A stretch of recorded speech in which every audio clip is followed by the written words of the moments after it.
আচ্ছা, যেই 5 দফা দাবি নিয়ে আমরা বসেছিলাম, সেই 5 দফা দাবির মধ্যে তারা আমাদের 3টি দাবি মেনেছে বলতে তারা বলেছে এই 3টি দাবি তারা বাস্তবায়ন করার জন্য তারা গতকালকে থেকেই কাজ শুরু করেছে বলে তারা আমাদেরকে জানিয়েছে। এবং আমরা দেখেছি সেখানে বসা অবস্থায় তারা সংশ্লিষ্ট মন্ত্রণালয়ের সচিব মহোদয়দেরকে তারা সেই কাজগুলো ভাগ করে দিয়েছে।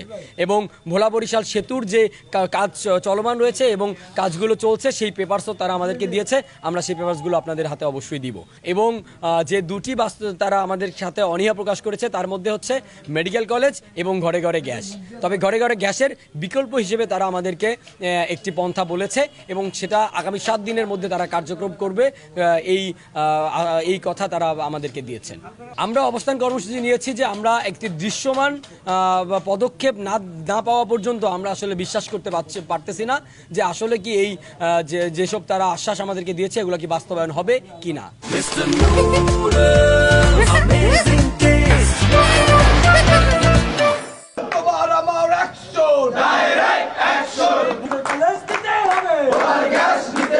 জানেন যে আমরা মন্ত্রণালয়ে গিয়েছি, মন্ত্রণালয়ে আমাদের একটা প্রতিনিধি টিম গেছে, প্রতিনিধি টিমকে ডাকা হয়েছে, তারা গেছে।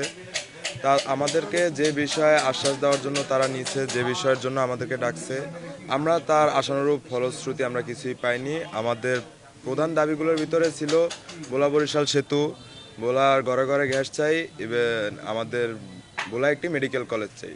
আমরা ভোলা বরিশাল সেতু সম্পর্কে কিছু আশ্বাস পেলেও আমরা ওইখান থেকে একেবারেই হতাশ হয়ে ফিরে এসেছি। আমরা ওইখানে কোনো আশানুরূপ ফলাফল পাইনি। তো আমরা আমাদের এই অবস্থান কর্মসূচি আপনারা জানেন ঘোষণা করা হয়েছে। তো আমরা এরকম কোনো দৃশ্যমান পদক্ষেপ বা ফলাফল না দেখা পর্যন্ত না অবধি আমরা এই অবস্থান কর্মসূচি চালিয়ে যাব।